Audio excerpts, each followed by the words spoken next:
Yo, what's up, Brad? What's up, James? Jason, what's up, man? Axeman Mike. What's up, Axeman Mike? I don't know you, dude.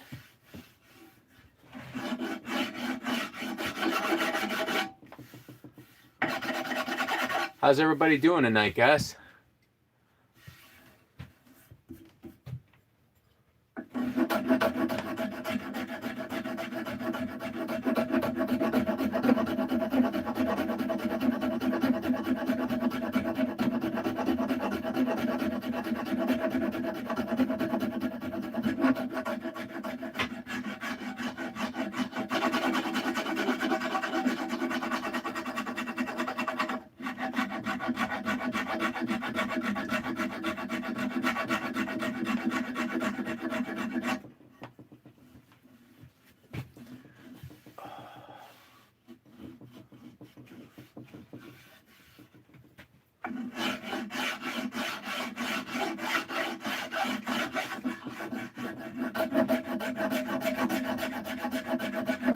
Brad, man, I dig that handle that you were showing today.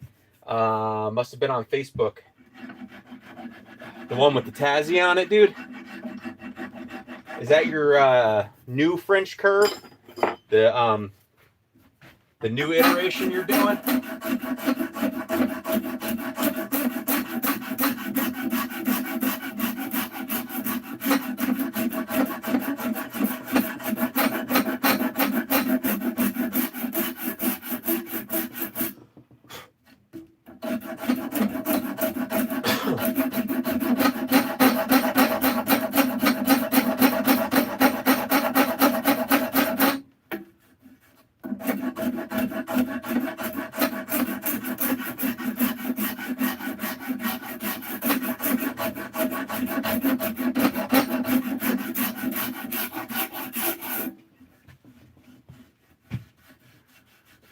That's the new French curve. Did I make a bow? No, this is an axe handle, man.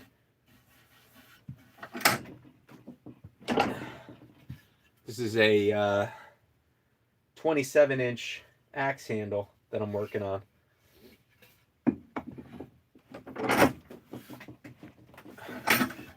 Canary stock with Purple Heart laminate. I started this like a week or two ago and I just kind of put it aside. I had some other stuff going on.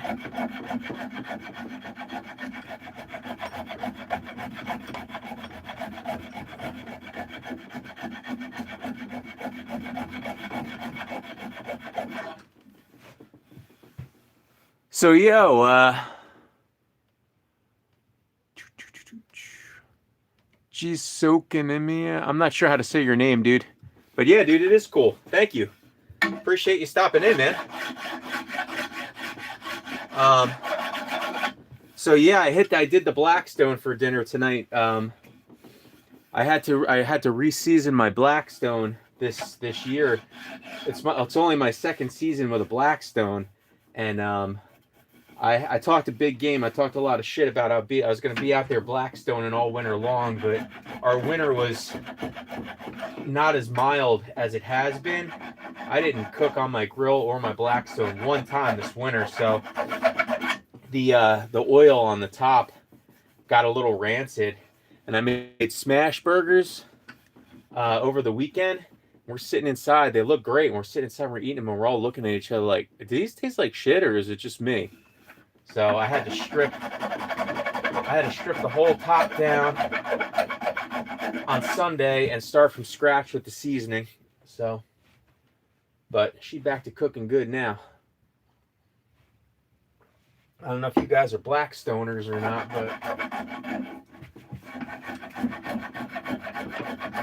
I used the shit out of my Blackstone last summer, man. Breakfast, I would cook breakfast. I'd cook smash burgers all the time. I'd be cooking dinner out there all the time. I was doing everything on that Blackstone, man. Yeah, tonight I made breakfast sandwiches for my girls, and I made myself an omelet. But I love cooking outdoors, man. Even like camping and stuff like that. Like, I'm just a big fan of cooking outdoors. If I ever win the lottery or something, I'm going to build a nice ass outdoor kitchen. I mean, I suppose I don't need to win the lottery to do that. I was actually thinking about building a little kind of like buffet / like prep area outside on my patio this summer, but we got a lot of projects. I built my wife a raised garden bed last year, and she's already requesting a second one, so that's one thing.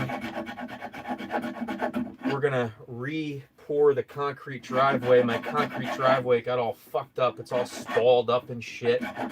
So we're breaking that all up and re-pouring that.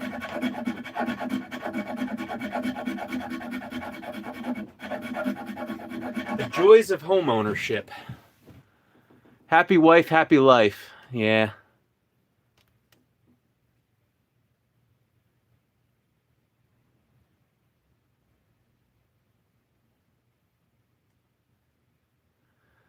I'll tell you what, if my wife keeps her shit up, it could be used as a paddle. I guess I better watch what I say. I don't want to get canceled.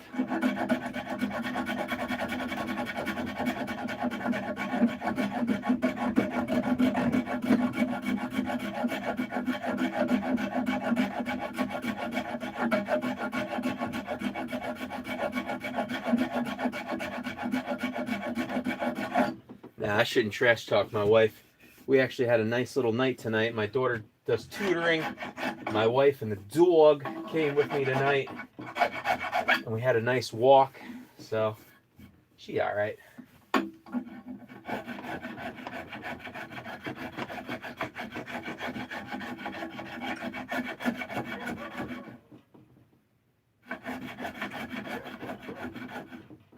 Speak of the damn devil.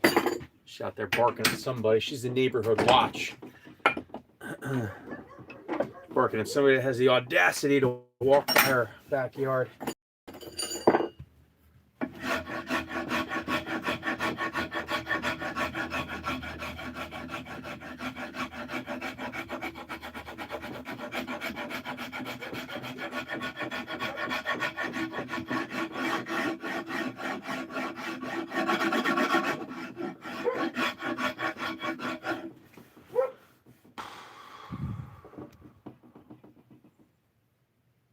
Host boy, I misses you like I miss a rock in my shoe.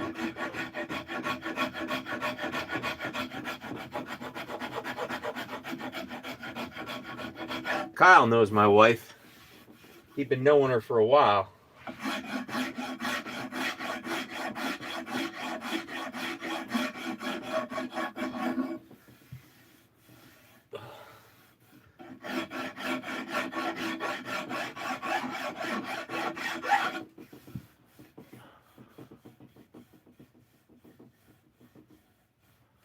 Oh, Brad, I literally did the same thing a couple weeks, like 2 weeks ago, man. I did a hammer handle for, well, nope, that's not true.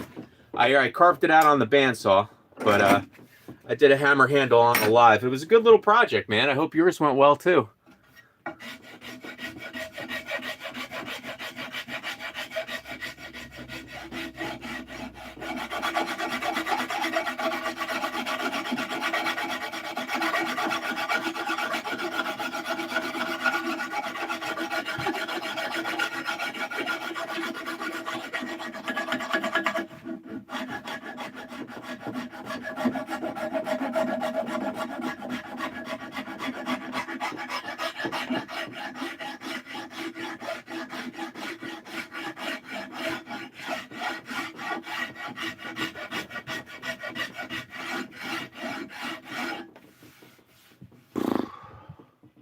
You're happy with it?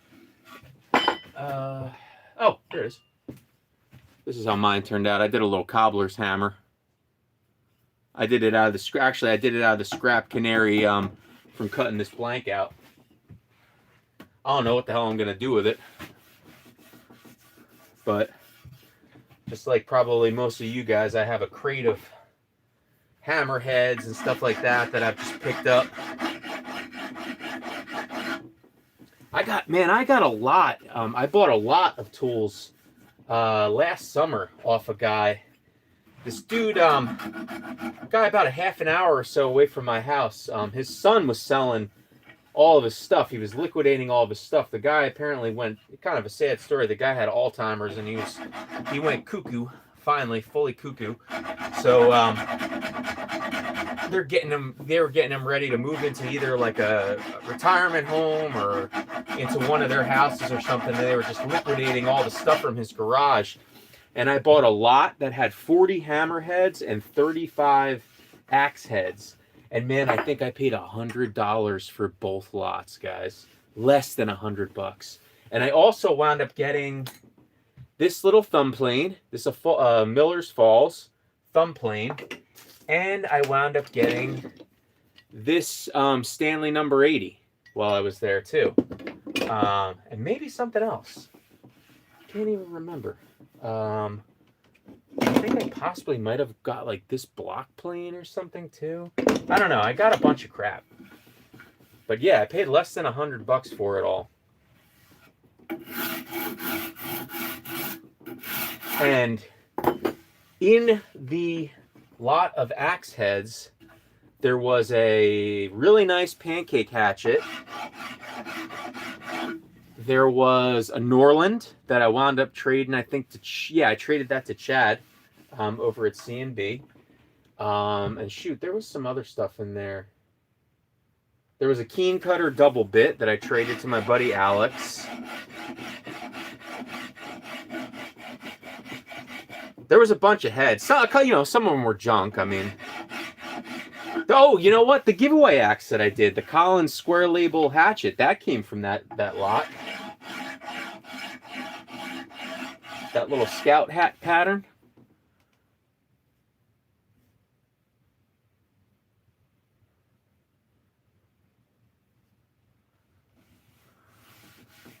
Nice, man. Yeah, that Sager turned out good, dude. The cap wedge is cool, man. I dig those old cap wedges. And you know what's funny, too? You'd mentioned something, too, about how the head weighed 4.5 pounds or something, and the cap wedge was a couple ounces or something like that. I didn't think those things were so heavy. I didn't think they were that heavy.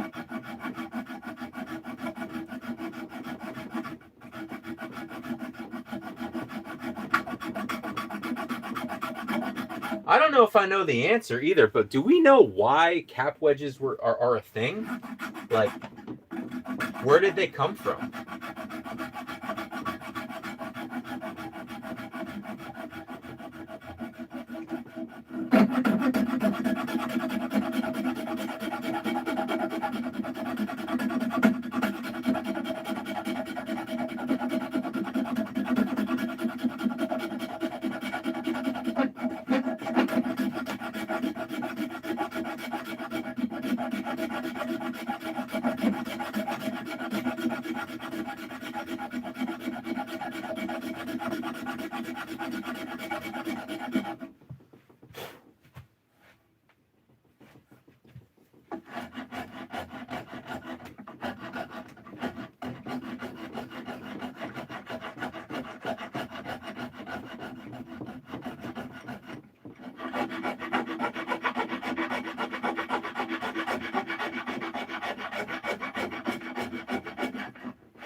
Hey, what's up, Mr. Bradfield?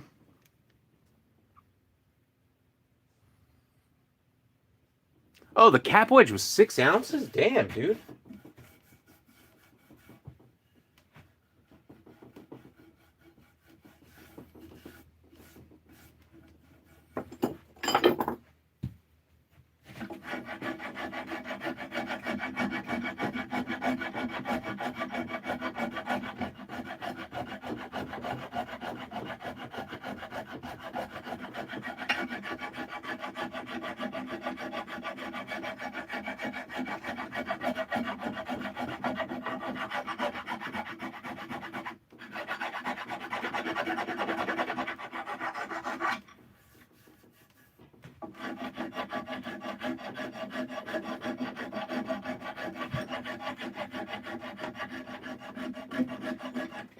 I'll tell you what, this is going to be slow going here.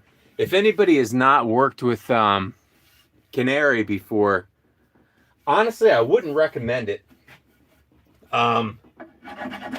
It seems to want to tear out a whole bunch. I initially thought that I just needed to sharpen my spoke shave, but I tested my spoke shave on some scrap ash that I had, and the spoke shave is tuned fine. The Canary just, I guess, wants to tear out a whole heck of a lot. So I did the rough shaping with the spoke shave, and then I just moved to rasps and, rasps, Shinto, and the 4-in-hand. Just because I'm kind of at the point now where any little bit of tear out is going to wind up being sort of catastrophic. Well, not catastrophic, but there'll be a noticeable gouge in the finished handle. The profile of the handle is pretty much established. I'm just working on the palm swell, and normally at this point I would take the spoke shave and really dig in here to concave these swells, but I'm just afraid that it's gonna, like tear out or whatever, and you guys will get to see the full extent of my anger issues on a live. It'll be epic.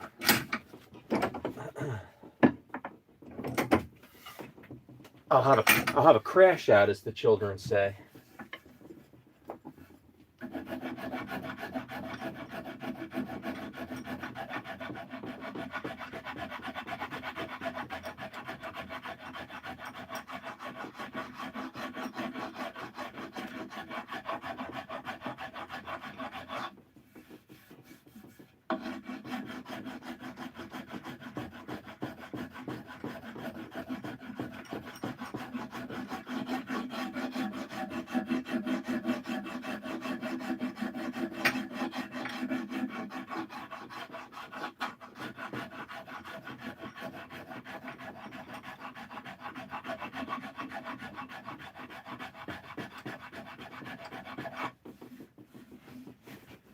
It's actually feeling really good already.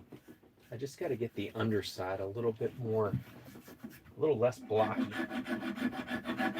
So the proportions of the laminate are a little off because normally I use 4/4 stock.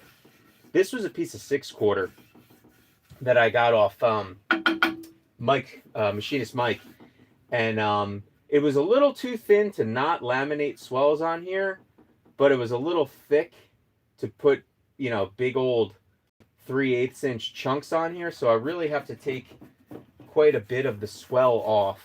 And I'm just trying to be careful because obviously most of you guys are, you know, most of you guys are woodworkers. You know, it's can't put it back on. So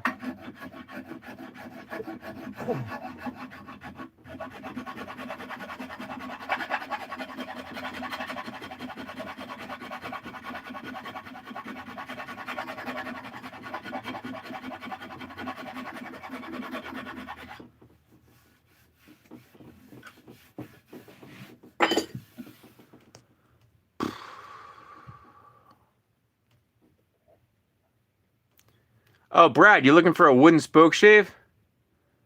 Oh, you're wondering how much sawdust gets in that coffee cup? I don't know. Who knows, man? A lot, probably. Cheers, fellas. Probably not as much sawdust that gets in my ears and my nostrils, I'll tell you that.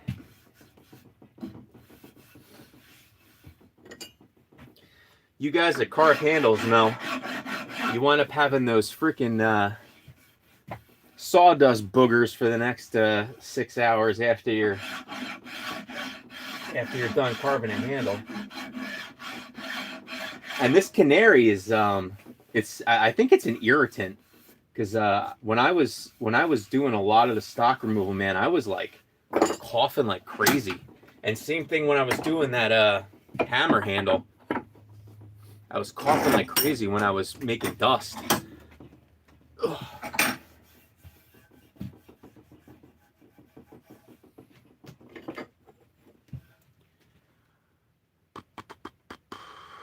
Dad? I don't think so. Yeah. Hey, what's up, Mike? Claude says he's uncertain about metal. Who's Claude, Joe?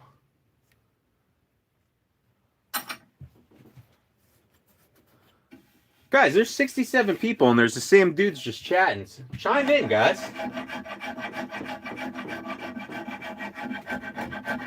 If you're new here, introduce yourself and say hi. Nobody's going to bite.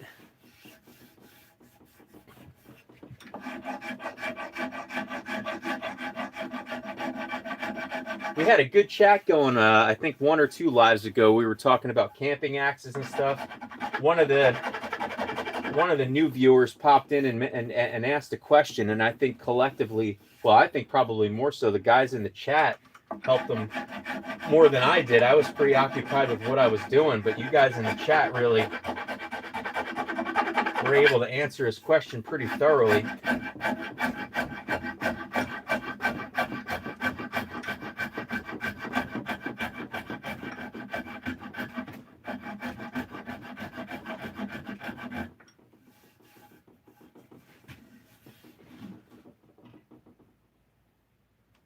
Smokes Google at, oh, Claude,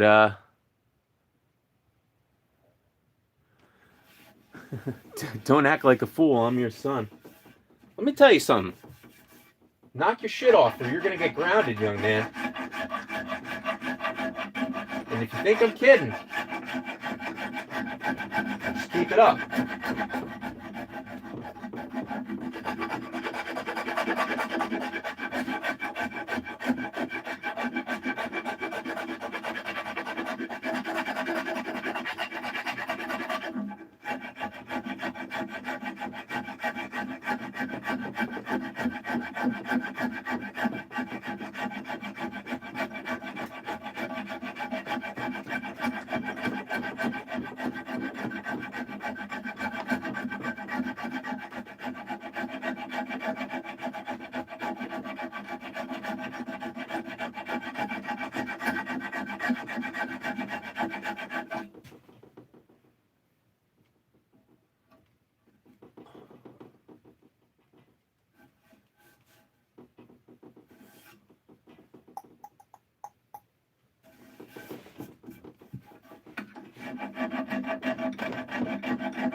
Hmm.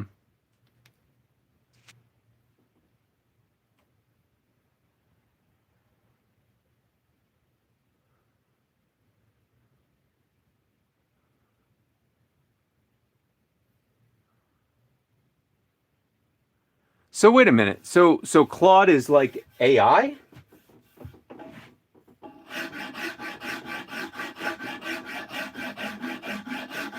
Oh, wait a minute. I see what you're getting at. Listen, I have a lot of YouTube Axe buddies that put out a lot of content, and I try to watch everybody's stuff. I really, really do.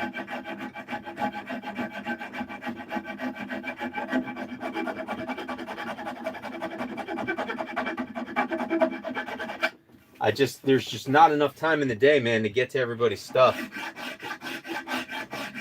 But whenever I see an axe and answered, I'll always give it a look. You know that. I always comment.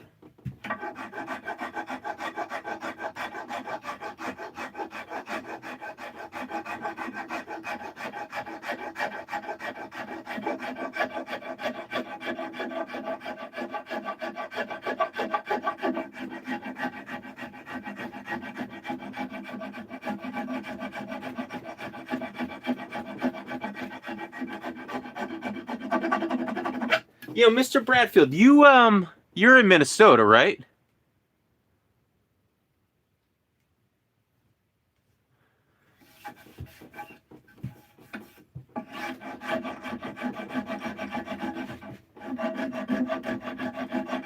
I'm not sure if you watch Dakota Sharpening Services or not. You're gonna do a cordwood challenge this year. Um, I don't know, man. I don't really even know what the cordwood challenge entails, to be honest with you. My plans for this spring and summer are really to just get a lot more proficient with my chopping technique.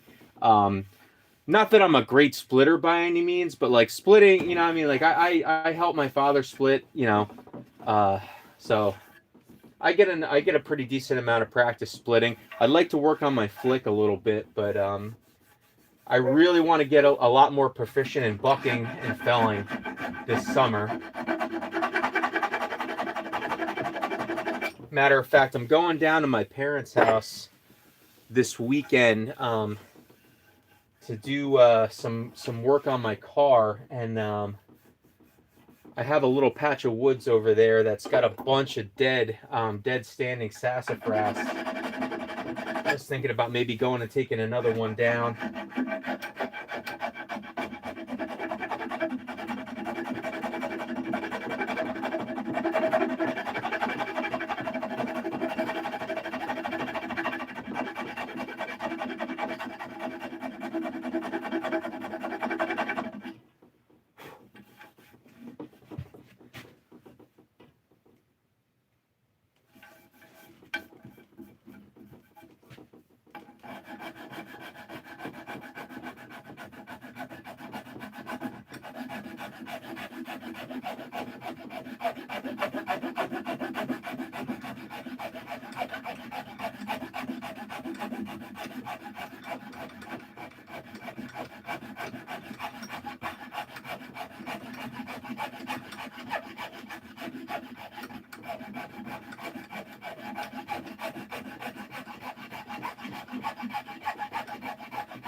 Look for it on YouTube.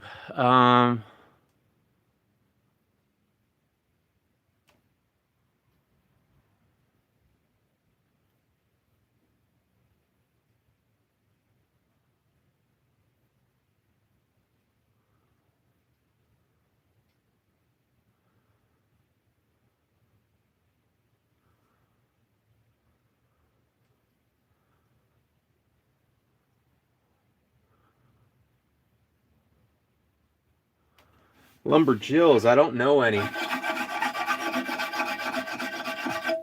trying to get my daughter interested in learning how to split some firewood. Initially, she was very hesitant, but I asked her again recently, and she was a little bit more receptive to the idea. So I was thinking about setting her up with a boy's axe and just putting a I might even have an old handle pull, just a beat up handle pull. Throw it on a boy's axe, chop it down for her, just to use as a sacrificial, because I know she's going to overstrike a lot. But her and my father are always hanging out and doing stuff, so I thought it would be something kind of cool that they could enjoy together. I think it would be a really interesting video too to teach her how to do that, but I know, first of all, I know my wife is not going to be keen on having her on camera, and nor do I think it's a great idea. I don't want to get my kid involved in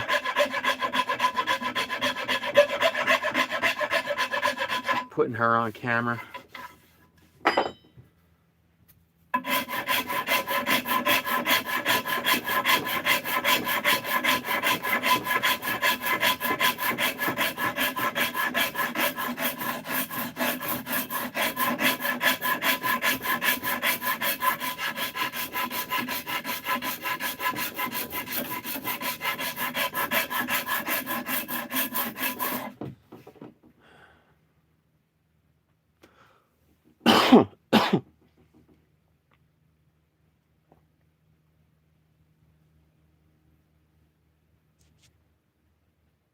Hey, if it isn't the old axe sage himself, Brother Pajota.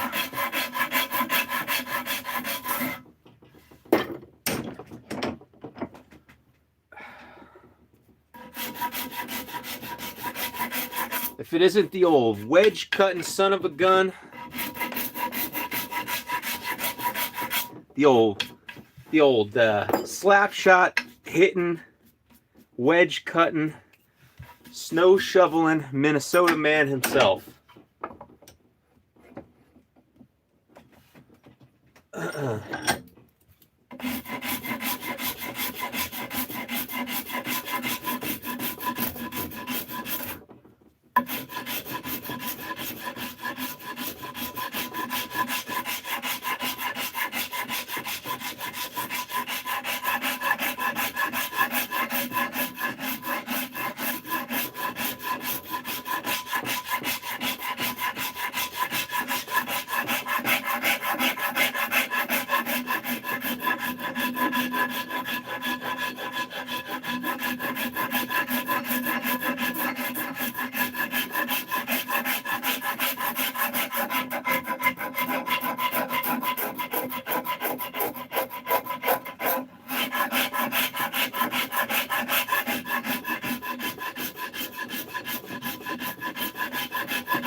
You filthy bastard, he says. Hey, oh, forget about it.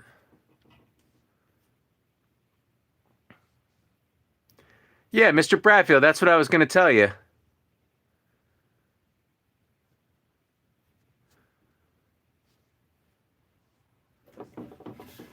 Hey, oh, a couple Minnesota boys.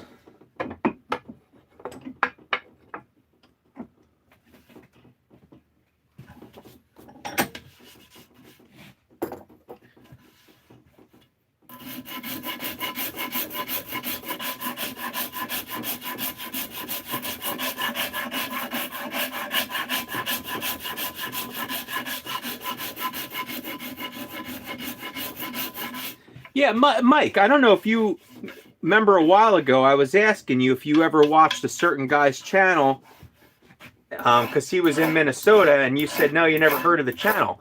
That's the guy I was talking about. Asked and answered. Mr. Bradfield. Now you two could be friends.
Don't let the gray beard fool you. I could still throw down.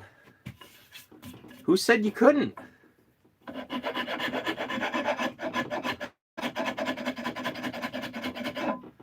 I never said that.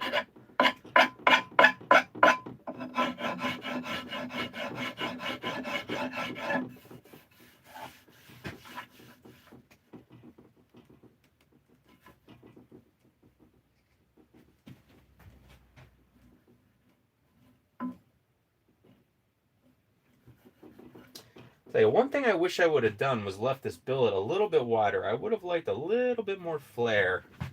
Well, actually, you know what? This is a boy's axe. It doesn't have to be a massive palm swell. It's just a boy's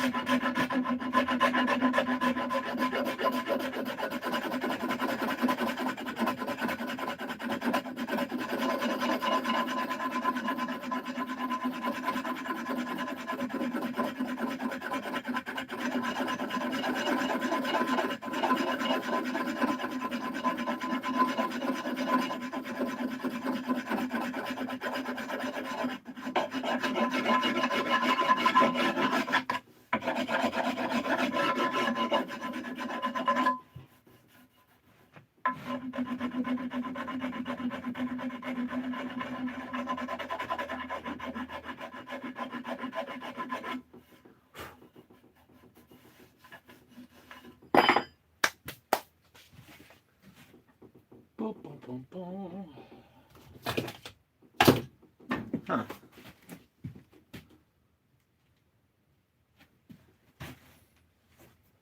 I don't know where my little squirt bottle of water went. I was going to do a little... Oh, here it is. Let's do a little grain pop. See how this is going to look.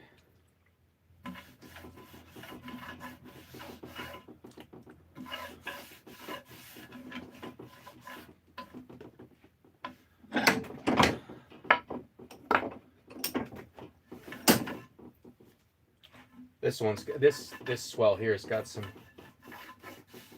little figuring to the grain. Oh yeah.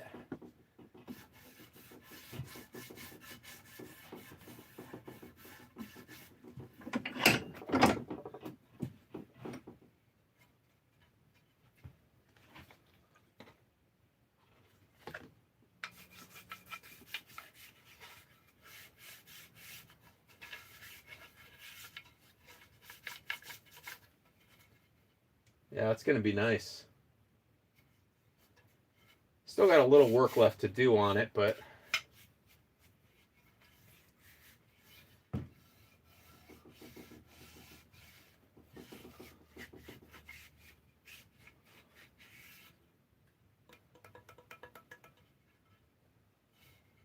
nice piece of clear lumber too. There's just one little, I don't even know if that's a pin knot. It might be. Might go all the way through. This is going to be more for a hang it up on the wall and admire it and fondle it every now and again kind of a piece. Honestly, So I'm not too worried about it. I don't know if I'd ever use canary for a real worker. Actually, I know I wouldn't, but sure is pretty. And we still got some fine tuning to do. I got to go and get some heavier grit sandpaper too to go over this as well. I'm kind of out of sandpaper at the moment. Well, I'm out of heavy grit sandpaper. Yes, sir. Yes, that's a canary. That is the canary. And Mike, I don't know if you were on the live stream or not, but no scraps have gone to waste. The offcuts from the bandsaw, I made this little hammer handle, this little guy. And then,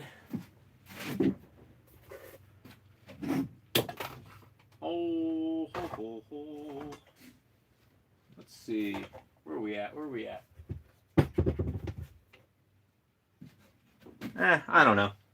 I have another little piece of canary somewhere. I have it somewhere stashed away, and it's big enough to make another hammer handle.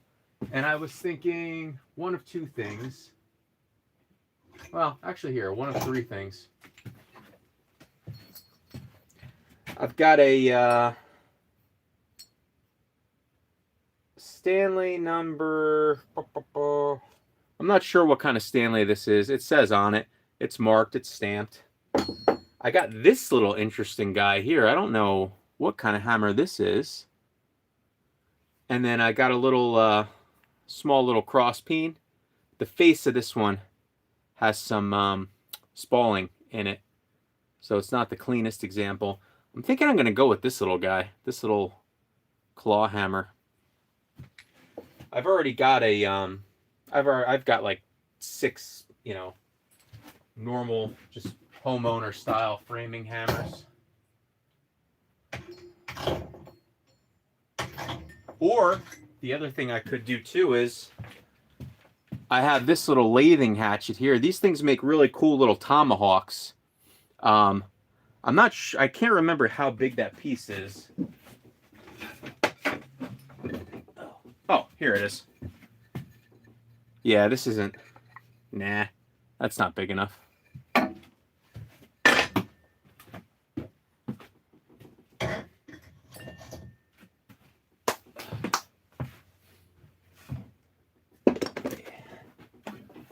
Let's see, what do we got? Just a canary. Brad, you haven't done laminated swells yet? Hey, how you doing from Argentina?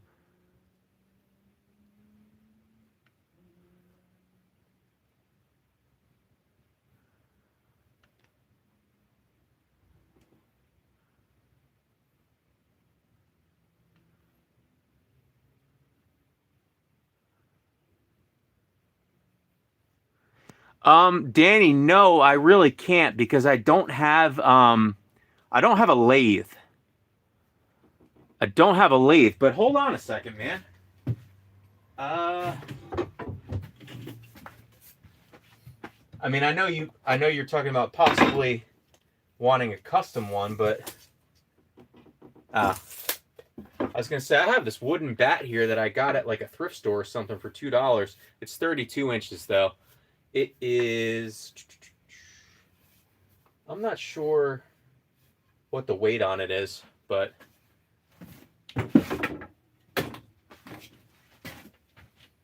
what did you say you wanted? A 34, 32.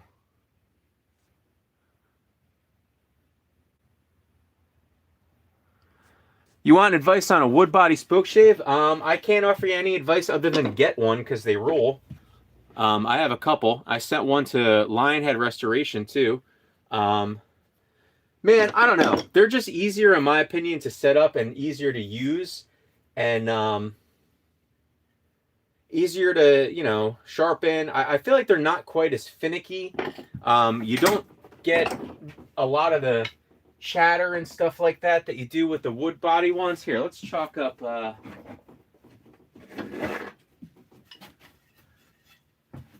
yeah, this is Mike, this is waste, unfortunately, man. I'm not really sure what we can do with this, but talk up a piece of this. I'll show you what I'm talking about. So, you know, you could take, actually, this is bad because I was just saying before this canary tears out here. Let's see. Yeah, this is a little offcut of ash, I think. So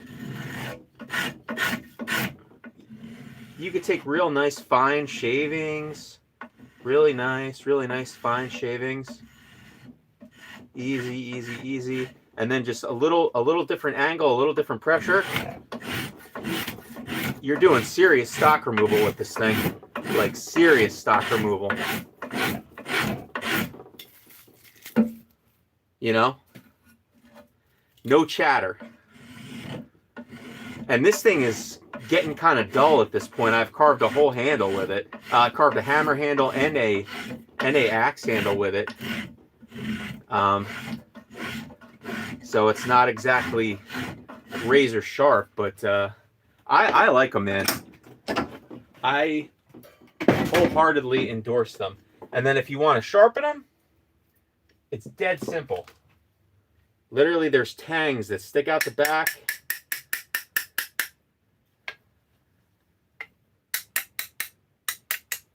Just knock them out. Pull your iron out. I just hold it like that. I have a Spyderco Sharp Maker. I have some diamond stones, just a little circular for a little bit. Flatten the back on it. And then there's really no messing around with like setting it up or anything. It only goes in, like it literally can't go in the wrong way. Just stick that sucker back in there. Push it back in.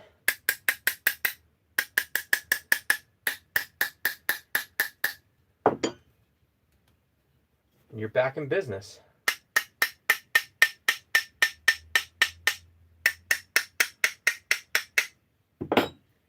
See, I've got a couple, man. I've got this one.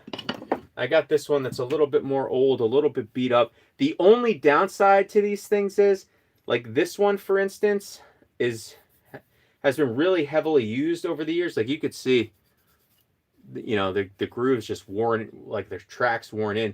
And this one, the blade has started to, it'll wander out. So what I usually wind up doing is I take a little shaving and I push a shaving through there and I kind of shim it with a little shaving. But I haven't been really using this one that much anymore since I found this one. It's in a little nicer shape. It's a lot prettier tone. And this is a, I think it's like a J. Pilkerton or something out of Sheffield, England.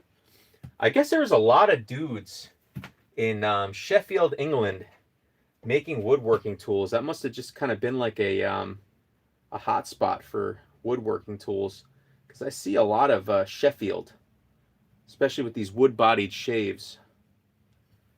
And they take, like, you know, really no maintenance to keep these things working. Just throwing a little axe wax on it every now and again. But yeah, man, I really like these things, if I haven't mentioned it 900 times already.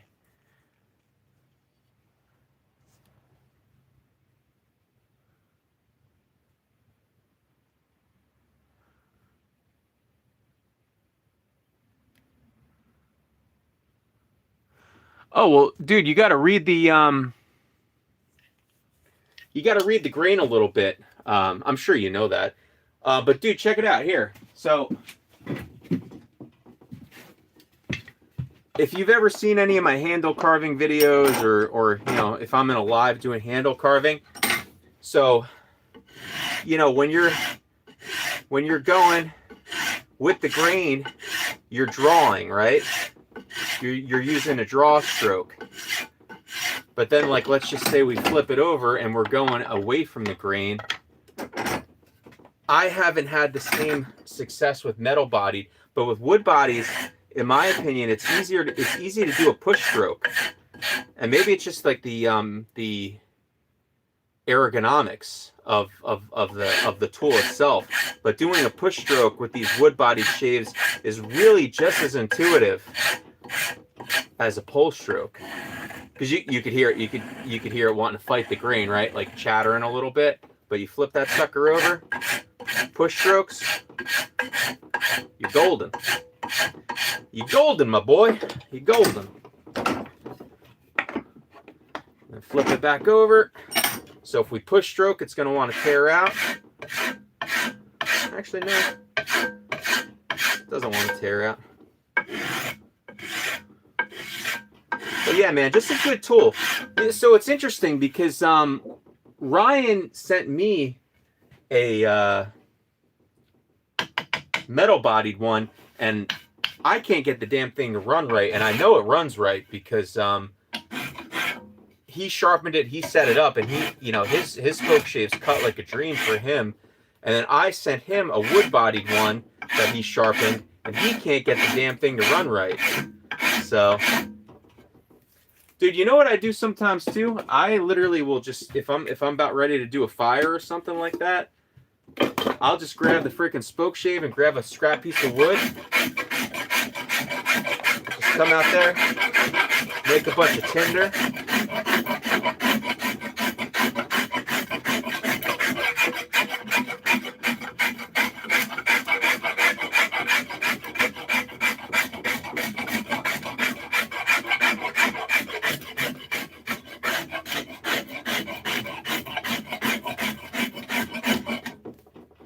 But yeah, man, I mean, look at, I mean, you could see, I mean, we're just, decimating this piece of scrap wood here. You can get a lot of work done really, really quickly with these spoke shaves.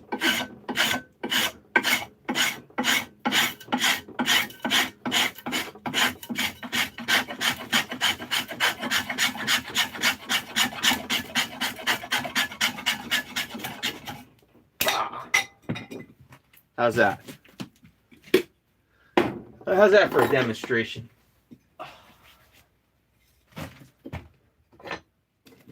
So, yeah, man, I like them. I like them a lot.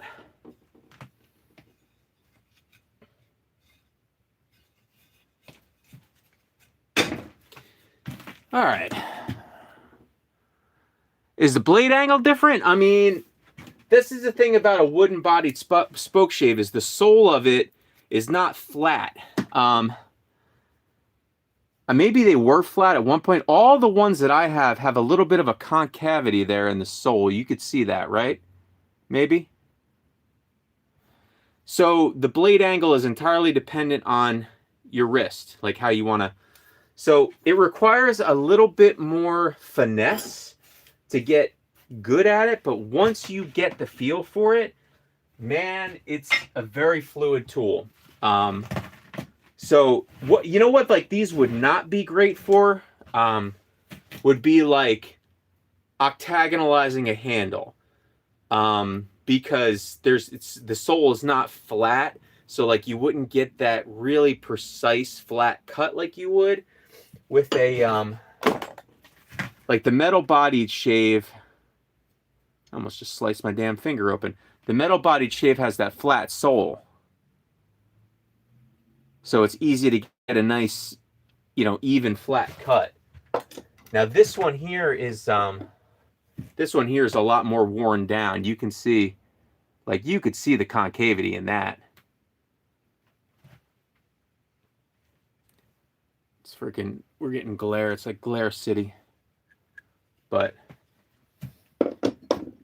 I mean, it's really all just personal preference, honestly. I mean, some guys have really good success with them. I mean, other guys don't. Like Ryan's, I mean, I don't want to say he's a master woodworker. Maybe he would blush if I said that. But Ryan is a very experienced woodworker, and he can't get his thing to run right. So, it's really, I don't think it's him not knowing what he's doing. I just think it's him, not being used to it.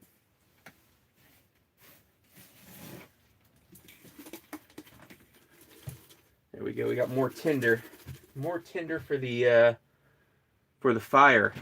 You guys, some of you guys were there. Some of you guys missed out, but we did a really cool fire live the other day. A little fireside live. Kind of my bad. Use the Shinto for octagonalization. Yeah. Dude, I've not octagonalized the handle. I am not, I don't have the attention to detail to do that.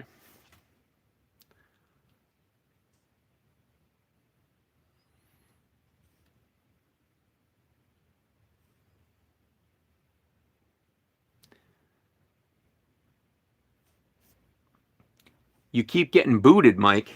I'm not booting you.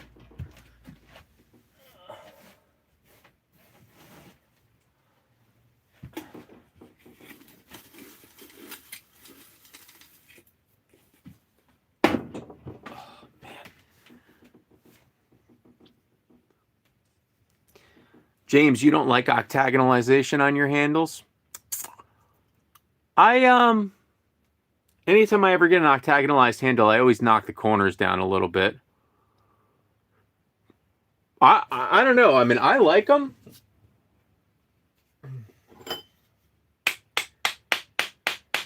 I think I like an oval handle more, but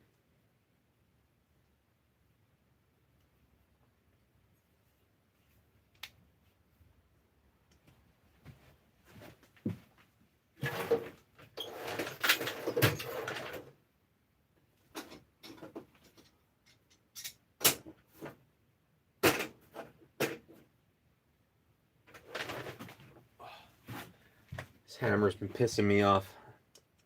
This is like a vintage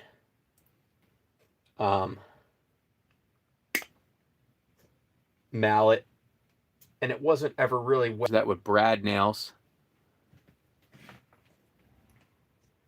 and it always rides up on the handle, and I always have to knock it back down.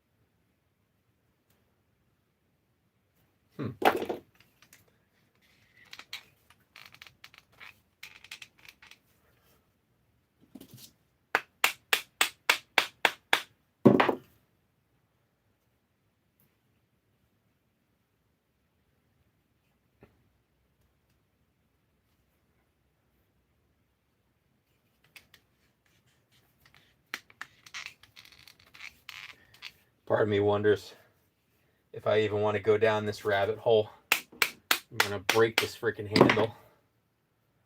You know, I'm gonna just force feed a wedge in there.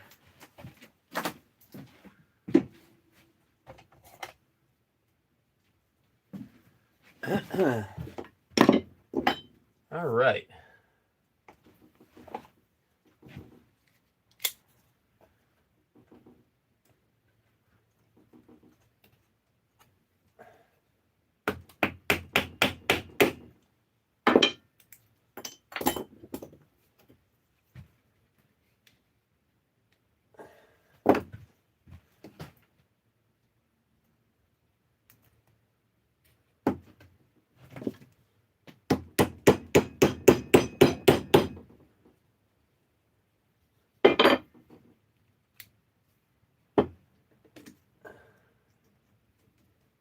There we go.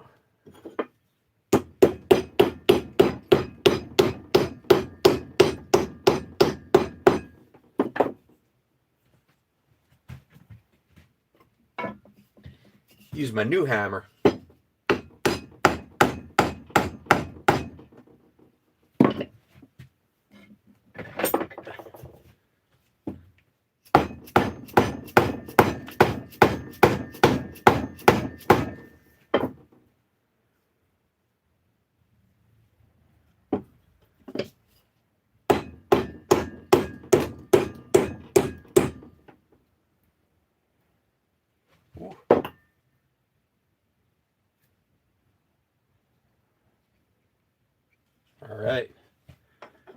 I almost wedged it too much and freaking split the mallet head.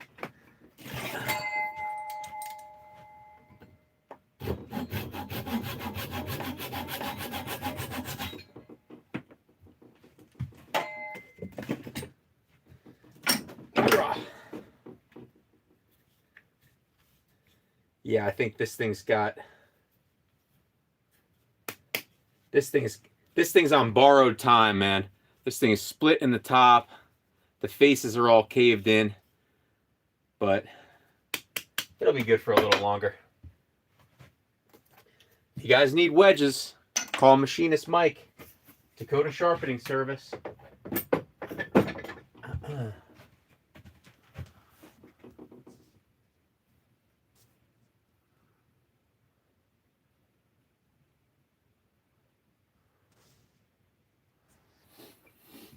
Oh, man.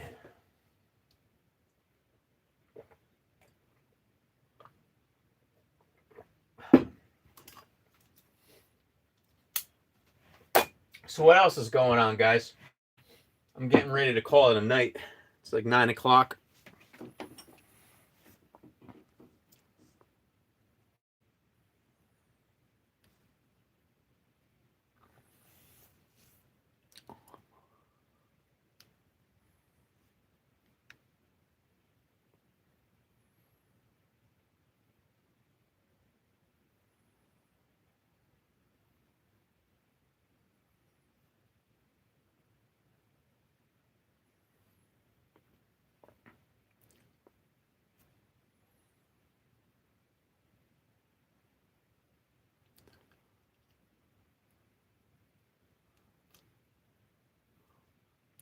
You're not going to offend Mike, believe me.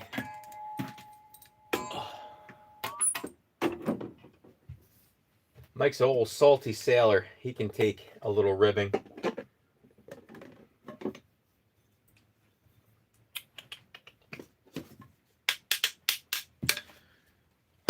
All right. What else, guys? I'm getting ready to wrap it up for the night. What else do we got? Yeah, I told you. He's got a thick hide. Yeah. All right, fellas, we'll speak now or forever hold your peace. Bring some of these coffee cups in. Ooh. Yeah, this one hasn't been sitting out here for that long. There's not mold growing in it. All right, now that that handle is basically done,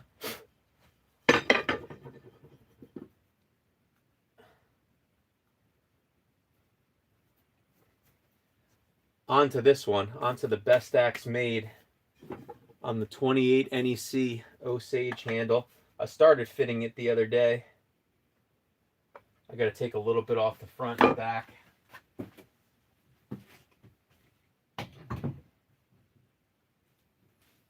I got some other projects too. You know what? Actually, hold on a second.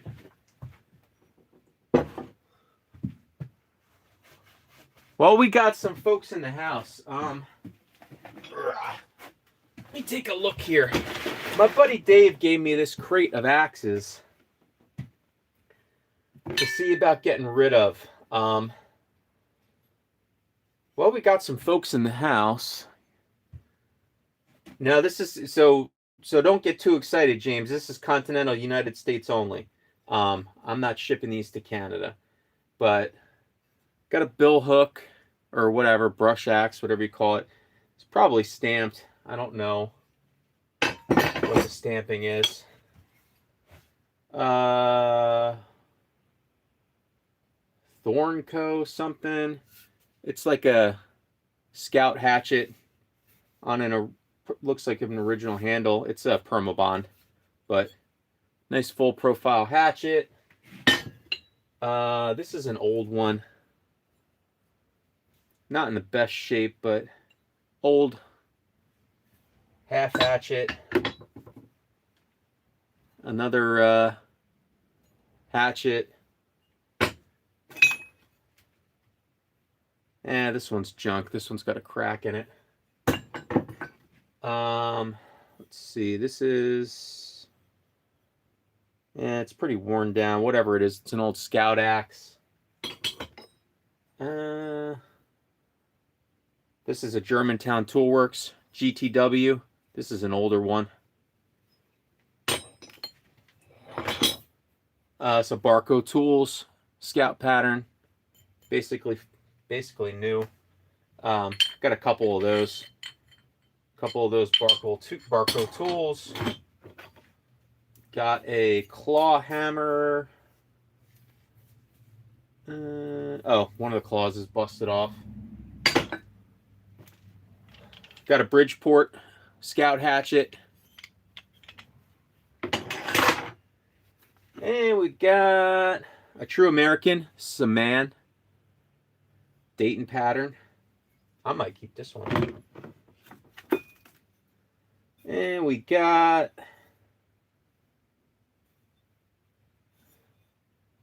if I had to guess, Paper Label Collins or Paper Label Man, Michigan pattern. And we got Mark 3.5. And I think this is China. It's actually not a terrible axe. It's being a decent splitter, but China.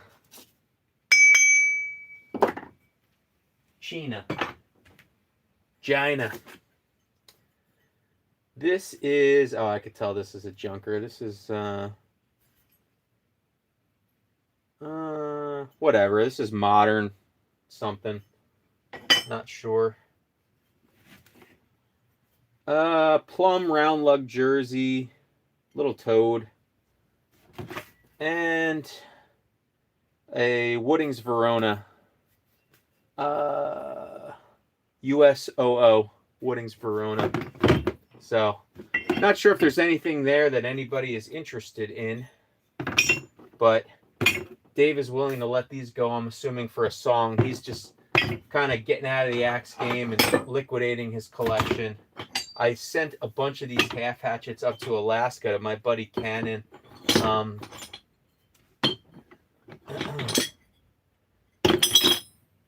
So, I mean, shit, I'll throw as many of these in a medium-sized flat rate box as I could fit. Get you a price on them. But yeah, he's willing to let them go dirty cheap. All right, let's see the plum jersey. Let's see the claw, grind the nose off, touch well. Blah, blah, blah, blah, blah. Come on, it's not even a couple hatchet heads. Hey, dude, it'd probably cost $70 to send that.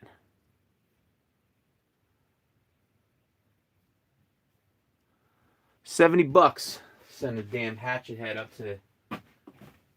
to Juliet Bravo Charlie Restoration. Yeah, you could do like this. Like I had a claw hatchet like that had the claws busted off, and I just kind of rounded it over. I don't know what I'm doing with this thing. This is just oh, you know what? This is one of the ones from the that lot of tools I was talking about before. Just had I think one of the claws was busted off, so I just snapped the other one off with an angle grinder and just rounded it off very crudely. But make a good good side axe or something, a little hewer for taking stock off of riven billets. I think this actually might be a fairly old forged axe. No stampings that I can see, but we get a lot of these around here, a lot of these half hatchets, because I'm in the Philadelphia region. Actually, here, while we're talking about it, anybody know what this is for? I mean, this is like a, like a ads or a hoe or something, right? I'm assuming it's some kind of an ads, but what is the point for? I never understood that. I'll let this go. I don't know what the hell I'm doing with this.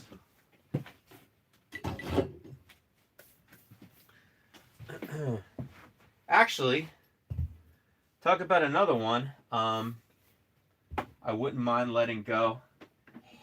If anybody is in the market for a rafting pattern, I have a big 5-pound man rafter that I have no use for it. I'd probably take it off this handle just because. I mean, I would send the whole thing to you, but I set this up as like a splitter, and it's got a chipped handle that I doweled and glued. But it's probably not worth shipping. But yeah, man, this is a beast of a rafting pattern, and I would sell this or trade it. I'd like to just trade the head only.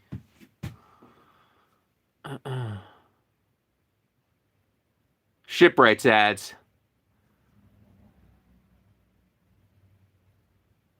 The Turkish axle.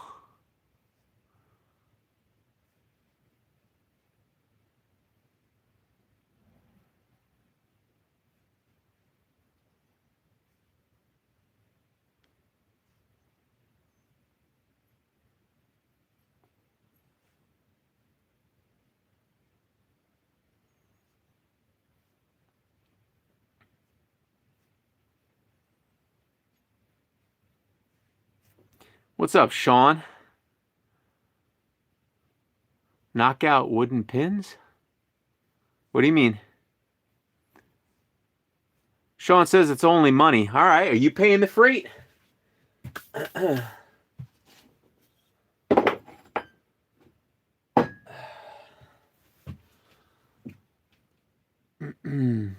What else, guys?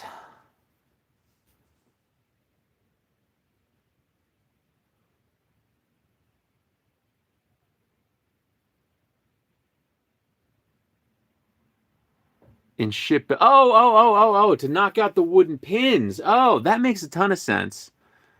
That makes a ton of sense, actually. Yeah. Yeah, that makes sense.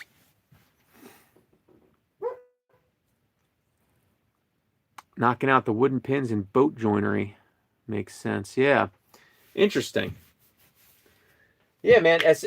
As long as I've been doing this, like I've been messing around with axes and hand tools and stuff like that, circa I don't know 2010, 2011, something like that. And the longer I do it, the more I realize there's just so much that I don't know. Like if you had asked me 5 years ago, I would have told you, "Oh, I know just about everything there is to know about old vintage axes." And then I started taking a deeper dive into things, and I realized I don't know shit. So,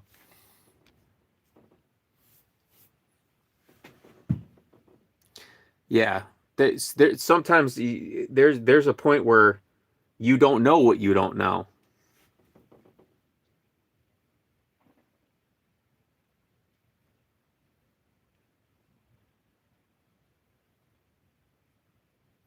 Thanks, man.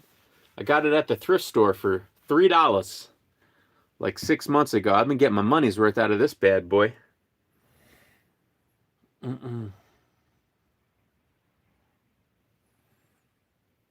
Naval Wolf.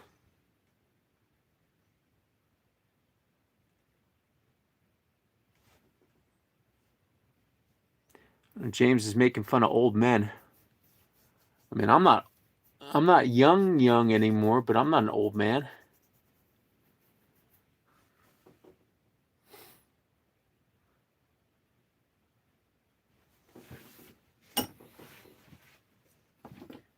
Listen, I don't know. You know, talk about old man. You know what I did today? Actually, I didn't do much today. I just took a walk today. You know what I did yesterday, though? Let me ask you a question. Can you run a 5K? Because I can run a 5K. Now, did your wife put your shirt in the washer and it shrunk, or did it shrink because? Well, never mind. I was gonna make a funny joke, but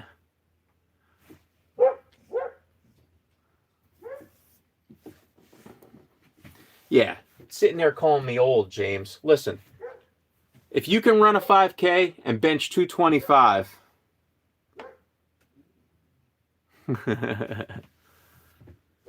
you could tell me I'm an old man.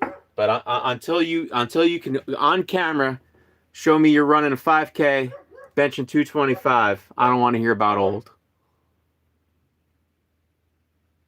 5K is easy for you, Naval Wolf?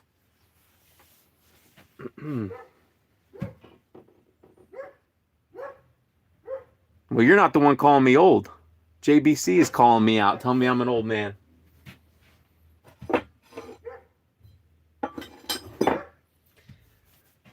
I have to stay young because I have a 13-year-old daughter that's getting ready to start dating soon. So I have to keep on working at it. I gotta stay dangerous.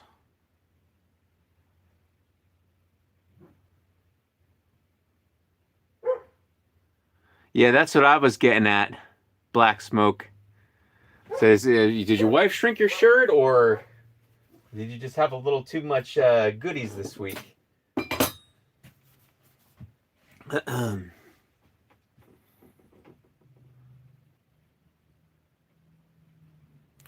All right, guys.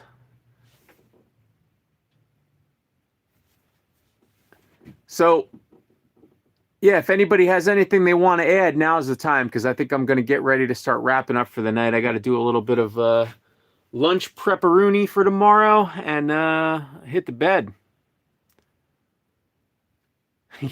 Your wife is an imbecile. I like it. I like it. I like it. I like it. Well, not that my wife is subscribed or ever cares to go and watch these lives, so I'm not going to comment, but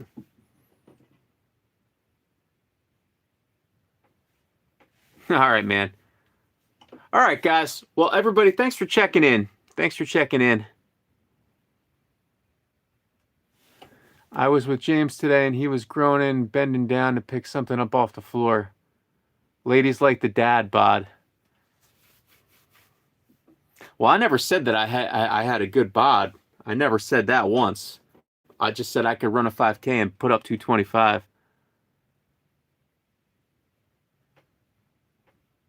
All right, fellas. Well, I'm going to call it a night, guys. This old man's going to hit the sack. And thanks again for checking in, guys. I'll catch you on the next one. Take it easy, guys. Take care.